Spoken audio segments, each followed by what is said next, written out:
السلام علیکم جی۔ یہ ویڈیو ہے ہماری نیشنل بینک آف پاکستان کی گروپ ڈسکشن کے حوالے سے۔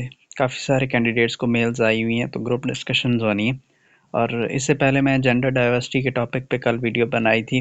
اگر کسی کا ٹاپک جینڈر ڈائیورسٹی ہے تو وہ ویڈیو دیکھ سکتا ہے، اور کچھ اور ٹاپکس بھی کمنٹس کے اندر بھی مجھے پتہ چلا، کہیں سوشل میڈیا سے بھی مجھے پتہ چلے جو کینڈیڈیٹس کو تھوڑی مشکل ہو رہی ہے۔ 2-3 ٹاپکس ہیں، ہم تینوں پہ اس کے اندر بات کریں گے ویڈیو کے اندر۔ سب سے پہلے اگر تو کوئی بگنر ہے جس کو نہیں پتہ گروپ ڈسکشن کا، تو ان کے لیے میں کوئکلی بتا دوں کہ ٹاپک آپ کو ای میل کے اندر دیا گیا ہوگا، اور آپ کو کہا گیا ہوگا کہ اس کے فیور میں یا اس کے اگینسٹ آپ نے بولنا ہے، یا فیور میں ہوگا یا اگینسٹ ہوگا، ایک چیز ہوگی۔ اس کے علاوہ آپ کی یہ جو گروپ ڈسکشن ہے یہ زوم کے اوپر ہوگی، اس کے اندر آپ کو لنک بھی دیا گیا ہوگا اور ایک پاسورڈ دیا گیا ہوگا جو آپ نے لگا کے جو ٹائم آپ کو دیا ہوا ہے اس ٹائم پہ آپ نے جوائن کر لینا ہے، اور اوپر آپ کا سیریل نمبر لکھا گیا ہوگا، یعنی کہ وہ ٹرن ہے آپ کی، وہ باری ہے آپ کی جس باری پہ آپ نے بولنا ہے، اور میکسیمم 2 منٹس کا ٹائم ہوتا ہے ہر کینڈیڈیٹ کے لیے، آپ نے بولنا ہوتا ہے، آپ نے اپنی بات سمجھانی ہوتی ہے۔ تو پریپیئر کرنے کا طریقہ کیا ہے؟ جو بھی آپ کا ٹاپک ہے اس کو گوگل سے یا یوٹیوب سے یا کسی بھی یعنی کہ پلیٹ فارم سے آپ سرچ کریں، اس کے ریلیٹڈ آپ ڈیٹا نکالیں، اس کو پھر سمجھنے کی کوشش کریں۔ اس کے لیے آپ اس کو 2 بار 3 بار 4 بار جتنی مرتبہ بھی پڑھ سکتے ہیں اس کو پڑھیں، اس کو سمجھنے کی کوشش کریں کہ میرا ٹاپک ہے کیا۔ پھر آپ کو جو چیزیں سمجھ میں آتی ہیں ان کو آپ رائٹ ڈاؤن کر لیں، پوائنٹس بنا لیں اپنے کہ میں نے ان پہ بات کرنی ہے، اور پوائنٹس وہ بنائیں جو آپ اگلے بندے کو سمجھا بھی سکتے ہوں۔ بیسیکلی آپ نے پریزنٹیشن دینی ہے، گروپ ڈسکشن کے اندر ایک قسم کی پریزنٹیشن ہے، اور آپ نے اپنی بات اگلے بندے کو سمجھانی ہے، تو اس کے لیے جو چیزیں آپ کو سمجھ میں آئیں گی وہ آپ ایزیلی سمجھا سکیں گے۔ اچھا جی، تو آج کی جو ویڈیو ہے اس میں 3 ٹاپکس جو ہیں وہ میری نظر سے گزرے۔ پہلا ہے digital banking has a negative impact on customer banker relationship. دوسرا ٹاپک تھا KYC اور AML-CFT سے ریلیٹڈ، اور تیسرا ٹاپک ہے knowledge is more important than skills. ان تینوں پہ ہم شارٹلی بات کریں گے، تھوڑا کوئک ذرا، تاکہ زیادہ ویڈیو لمبی نہ ہو۔ اب جس کا جو ٹاپک ہے وہ ویڈیو کا وہ والا پورشن دیکھ لے گا۔ سب سے پہلے جی، digital banking has a negative impact on customer banker relationship. اگر میں ہوں تو میں کس طریقے سے بات کروں گا، یا کون سے پوائنٹس ہوں گے میرے۔ سب سے پہلے تو جی یہ سمجھ لیں کہ ڈیجیٹل بینکنگ ہے کیا۔ ڈیجیٹل بینکنگ مینس کہ آن لائن بینکنگ، گھر بیٹھے، یعنی آن لائن ایپس کے تھرو جو آپ لوگ بینک کے جو فنکشنز ہیں یا بینک کے ریلیٹڈ جو کام ہے وہ گھر بیٹھے اپنے موبائل سے پرفارم کر لیتے ہیں، دیٹ از ڈیجیٹل بینکنگ۔ ٹھیک ہے جی، اس سے اب ہوتا کیا ہے، نیگیٹو امپیکٹ کس طریقے سے پڑتا ہے۔ سب سے پہلے تو جب ڈیجیٹل بینکنگ عام ہو جائے گی، لوگوں کے موبائل میں وہ ساری سہولیات اویلیبل ہوں گی، اور وہ سارا کچھ جو ہے اپنی ٹرانزیکشن جو ہیں وہ موبائل سے ہی کر لیں گے، تو اس سے کیا ہوگا کہ ظاہری بات ہے جس برانچ کے اندر یا جو برانچ بینک کی لاس میں جا رہی ہوگی تو لازمی بات ہے وہ برانچز کلوز ہونا شروع ہو جائیں گی۔ ٹھیک ہے، بینک اپنا نقصان تو کبھی بھی نہیں کرے گا، تو فزیکل جو برانچز ہیں ان کی تعداد کم ہونے لگ جائے گی ڈیجیٹل بینکنگ بڑھنے کی وجہ سے۔ پھر کیا ہے کہ ڈیجیٹل بینکنگ میں آپ کو پتہ ہے کہ ایپس ہیں، پھر ٹیکنیکل ساری چیزیں ہیں، اس پہ ٹیک ریلیٹڈ ایشوز بھی آتے ہیں اس کے اندر، یہ بھی ایک اس کا نیگیٹو امپیکٹ ہے۔ پھر بعض اوقات آپ نے دیکھا بھی ہوگا کہ ایپس جو ہیں وہ ٹائملی رسپونڈ بھی نہیں کرتی، تو اس میں آپ نے کوئی ایسا ٹاسک پرفارم کرنا ہو، کسی کو ارجنٹ آپ نے کچھ بھیجنا ہو یا منگوانا ہو، اور ایپ ورک نہ کر رہی ہو یا سروس ڈسٹرپٹ ہو رہی ہو، تو وہ بھی ایک نیگیٹو امپیکٹ جاتا ہے، اور اس سے ایٹ دی اینڈ کیا ہوتا ہے کہ آرگنائزیشن یا جو بھی بینک ہے اس کا نیگیٹو امپیکٹ پڑتا ہے۔ نیکسٹ ہی مینٹیننس، اب دیکھیں ٹیک ریلیٹڈ، اب جب بینکس جو ہیں وہ ڈیجیٹل ہونا شروع ہو جائیں گے اور اپنی ایپس کو لانچ کرنا شروع کر دیں گے، سب سے پہلے تو جو ایپ ڈیولپمنٹ ہے اس پہ کتنے چارجز آتے ہیں، اور پھر ٹائم ٹو ٹائم اس کی مینٹیننس جو ان کو کرنی پڑتی ہے، اس پہ بھی ظاہری بات ہے وہ ٹیکنیکل ٹیم ہائر کرتے ہیں، سافٹ ویئر انجینئرز بینک اب ہائر کرتے ہیں ڈیجیٹل بینکنگ کے لیے، تو یہ چیزیں اور مینٹیننس کاسٹ جو ہے وہ بینک کی کتنی بڑھ جاتی ہے۔ پھر آپ دیکھیں کہ جب کسٹمر کو ساری چیزیں اس کے گھر پہ یا اس کے موبائل میں ہی ملنا شروع ہو جاتی ہیں، تو کیا ہوتا ہے کہ کسٹمر کا فلو جو ہے وہ فزیکل فلو جو ہے یا کسٹمر کی پریزنس جو ہے برانچز کے اندر وہ کم ہو جاتی ہے۔ کسٹمر جب، لازمی بات ہے جب اس کا کام گھر بیٹھے یا موبائل پہ ہی ہو سکتا ہے تو وہ برانچ میں کیوں جائے گا یا لائن میں کیوں لگے گا، تو کسٹمر کا جو فلو ہے وہ کم ہو جائے گا، اور کسٹمر کا فلو کم ہونے کی وجہ سے کیا ہوگا، اب آپ دیکھیں بینکس کے اندر کیا ہوتا ہے کہ کسٹمر جب جاتے ہیں تو ان کے ساتھ سٹاف کی گپ شپ ہوتی ہے، تو سٹاف، لازمی بات ہے سٹاف کو کوئی ٹارگٹ ملا ہے تو سٹاف ان سے بات کرتا ہے کہ سر آپ کی نظر میں کوئی بندہ اکاؤنٹ کھلوانا چاہتا ہو، کوئی بندہ اپنی انشورنس کروانا چاہتا ہو تو ہمیں بتائیں۔ اس سے کیا ہوتا ہے کہ جب کسٹمر آتے ہیں تو ان کے ہمارے یہاں تعلق واسطہ بہت چلتا ہے، تو ان کے تعلق سے آپ کو نئے لوگ ملیں گے، آپ کو وہ بتائے گا جی فلاں کے پاس اتنا پیسہ ہے، جی فلاں کا آپ اکاؤنٹ کھول لیں، فلاں کو ایسے کر لیں، فلاں کو ایسے کر لیں۔ تو جب فزیکلی کسٹمرز آتے ہیں بینک کے اندر، برانچ کے اندر، تو ان کے تعلق واسطے سے نئے کسٹمرز، نئے اکاؤنٹس بھی آتے ہیں برانچ کے اندر، تو اس سے ان دی اینڈ جو ہے وہ آرگنائزیشن کو، بینک کو فائدہ ہوتا ہے۔ جب کسٹمر کا فلو ہی کم ہو جائے گا، تو آپ کے پاس نیو اکاؤنٹس، نیو کسٹمرز یا واک ان کسٹمرز وہ بھی کم ہو جائیں گے۔ نیکسٹ پھر دیکھیں، جب کسٹمرز کم ہو جائیں گے تو ان دی اینڈ کیا ہوگا کہ بینک کے ڈپازٹ بھی کم ہونا شروع ہو جائیں گے۔ اب بینک کو اپنا ڈپازٹ بڑھانا ہے، جب اس کے پاس نئے کسٹمر ہی نہیں آ رہے تو اس کا ڈپازٹ کیسے بڑھے گا؟ نئے لوگ آئیں گے، پیسے رکھیں گے، بینک کا ڈپازٹ بڑھے گا۔ جب وہ آئیں گے ہی نہیں تو بینک اپنا ڈپازٹ کیسے بڑھائے گا؟ پھر سروس جو ہے وہ لمیٹڈ ہو جاتی ہے۔ سروس کیسے لمیٹڈ ہو جاتی ہے کہ یعنی آپ نے زیادہ، جب آپ کو پتہ چل جاتا ہے کہ زیادہ تر ہمارے جو کسٹمر ہیں وہ ڈیجیٹل بینکنگ پہ انحصار کر رہے ہیں، تو آپ کی جو برانچ کی سروس ہے جو وہ لمیٹڈ ہو جاتی ہے۔ پھر آپ دیکھیں کہ ہمارے ہاں جو ہے آن لائن فراڈز کا سسٹم بہت، اب جب بینکس جو ہیں وہ ایپس کے اوپر اتنا کام کر رہے ہیں تو لازمی بات ہے جو فراڈیے ہوتے ہیں وہ بھی اتنا ہی کام کر رہے ہوتے ہیں کہ ہم نے اس کو ہیک کیسے کرنا ہے، اور فراڈ کے نئے سے نئے طریقے جو ہیں وہ بھی ڈیولپ ہو رہے ہوتے ہیں۔ ٹھیک ہے جی، اب میں آپ کو اپنی مثال دیتا ہوں۔ جس بینک میں پہلے تھا وہاں پہ اس طریقے سے ہوا کہ نئی بینک کی ایپ لانچ ہوئی تھی، نئی اس کے پروموشن چل رہے، اس کے تھرو کسی خاتون کسٹمر سے فراڈ ہو گیا، تو وہ کیا ہوا کہ بینک کے اندر آ گئی، برانچ کے اندر آ گئی، اور ادھر انہوں نے آ کے بتایا کہ اس طریقے سے میری زندگی کی جو ساری جمع پونجی تھی وہ اس طریقے سے فلاں نے کال کی اور میں نے اس کو یہ بتایا تو وہ لے گئے۔ تو آپ کی ایپ سیف نہیں ہے، ان کا یہ کہنا تھا کہ آپ کی ایپ سیف نہیں ہے تو ہمارے پیسے جو ہیں وہ کوئی لے گیا، فراڈ کر کے لے گیا۔ تو حالانکہ غلطی ان کی اپنی بھی تھی، اور سمجھ نہیں تھی ان کو، اتنا نئی ایپ تھی، یوز کرنے کی سمجھ نہیں تھی، تو ہو گیا ان کے ساتھ۔ تو خیر، جس اگلے اکاؤنٹ کے اندر وہ پیسے ٹرانسفر ہوئے تھے ان کو کہہ کے رکوا کے وہ پیسے تو کسی طریقے سے ان کے ریٹریو کر لیے، خیر وہ بچ گئی، ان کی قسمت میں تھا وہ بچ گئی، تو اس طریقے سے ان کے پیسے بچ گئے۔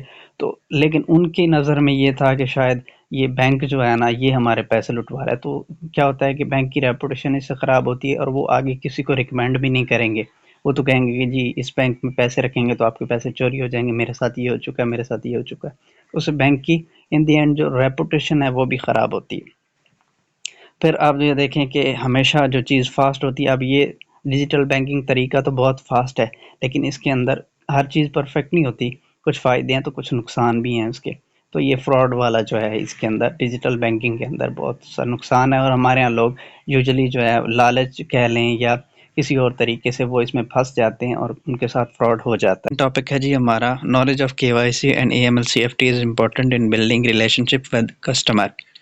اچھا جی، سب سے پہلے تو آپ یہ دیکھیں KYC کیا ہوتا ہے۔ KYC stands for know your customer. Know your customer means جب بھی کوئی نیا کسٹمر آپ کے پاس آیا ہے تو آپ کو، اگر آپ نے اس کا اکاؤنٹ کھولنا ہے، وہ آپ سے اکاؤنٹ کھلوانے کے لیے برانچز نے وزٹ کی ہے، تو آپ نے ہر طریقے کی جو فارمیلٹیز ہیں ان کو پورا کرنا ہے، یعنی اس کا بزنس پروف چاہیے، اس کا اگر وہ سیلریڈ پرسن ہے تو اس کی سیلری کا پروف چاہیے، مطلب ہر طریقے سے آپ نے اس کو دیکھنا ہے کہ اس کے اکاؤنٹ میں کہاں سے پیسے آئیں گے، کس وجہ سے آئیں گے، اور یہ کس کو بھیجے گا، اور ان کا مقصد کیا ہوگا، یعنی پیسے کا جو استعمال ہے وہ بھی آپ نے دیکھنا ہے، اور ٹرانزیکشنز کا پرپس بھی آپ نے دیکھنا ہے، یہ سارا کچھ دیکھنا ہے۔ اور پھر اگر کسی اکاؤنٹ کی آپ فارمیلٹیز پوری نہیں کرتے، اسپیشلی جو اکاؤنٹ اوپننگ آفیسر ہوتا ہے، اگر وہ فارمیلٹیز پوری نہیں کرتا یا کوئی ڈاکومنٹ مس ہوتا ہے تو اس پہ مختلف طرح کی ڈسکرپنسیز جو ہیں وہ لگ کے وہ اکاؤنٹ واپس ہو جاتا ہے۔ یعنی جب تک آپ اس کا سارا پروسیس مکمل نہیں کریں گے تب تک وہ اکاؤنٹ فلی فنکشنل بھی نہیں ہو سکتا، اوپن بھی نہیں ہو سکتا۔